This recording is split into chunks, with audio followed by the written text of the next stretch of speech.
that came from trying to figure out, like, how do you make sense of something that nobody, like, how do you teach the unteachable?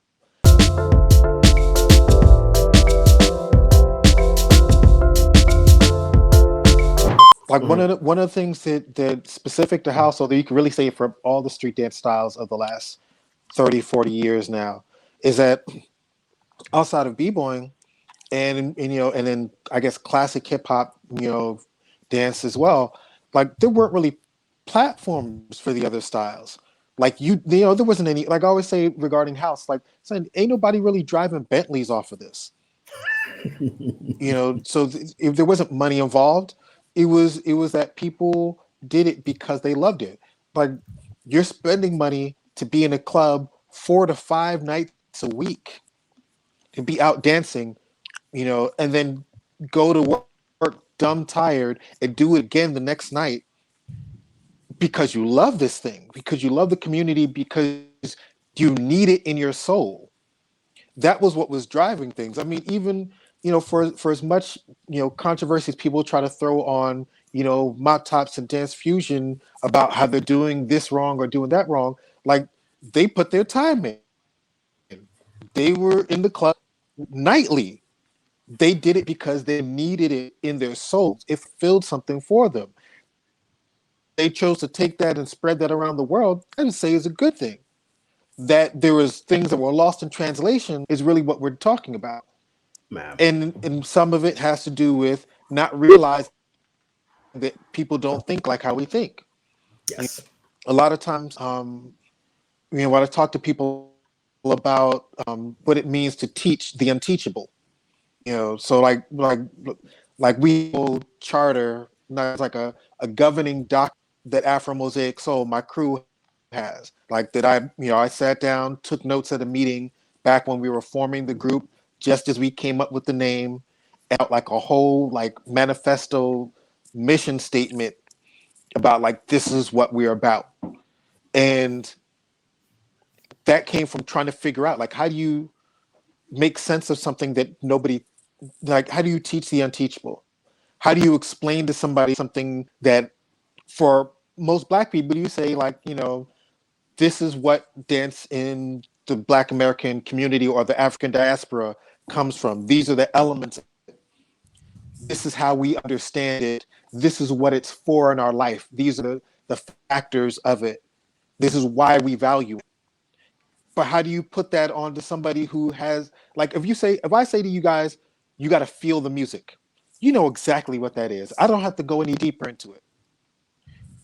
What does that mean for somebody that's not from here?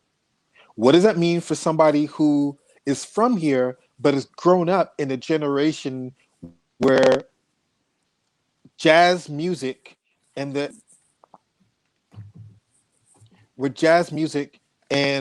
the idiom and the linguistic, jazz is a language that understanding of music and how movement and music intersect. What does that mean for someone that doesn't grow up with that being a part of the music they listen to daily? Because we grew up with that. We grew up with jazz in everything, in the samples in hip hop, in the way that, people were vocalizing in R&B. So even if you didn't listen to jazz directly, you grew up listening to Marvin Gaye. There's jazz all in that. There was no mistake. You grew up listening to Anita Baker. There's jazz all in there. Like so that even to where the MCs from that time, their rhyming patterns were based on jazz rhythms, and you can hear it if you know how to read that. But what do you do when you come to a place where that is not something that you know how to read, where you're illiterate to that language? Yeah, and I think the other aspect too is can't being able to worry about someone can't. That's illiteracy. Yeah. Like I remember at one of the house dance sessions, there's a popular house dance session in New York City every Friday for 10 years, 12 years, 13. But live DJ, sometimes the DJ's not, but anyways, one of the best things about it was a very good mix of people that would come, Black, white, Asian, Latino, white, whatever. But the music was always interesting because sometimes the DJ would play nothing but just soul classics. no house, nothing like that, but just like nice groove type of music. All the black people were like, hey. All the Asian people were like, huh. And now that was the first time, but they started to see that like, oh, I don't necessarily just have to dance to a particular type of music to move. And so when they started to observe, and being around other black people that were like, oh, they're having fun and still utilizing some of the movements that I've learned to a different style of music, it opened up their mind a little bit. And so they could experience that. And so I think the biggest challenge for teaching is exactly what you said, is how do you teach the totality of Black experience in like 30 minutes or 45? And then honestly, you don't. You have to give them a little breadcrumbs and little pieces.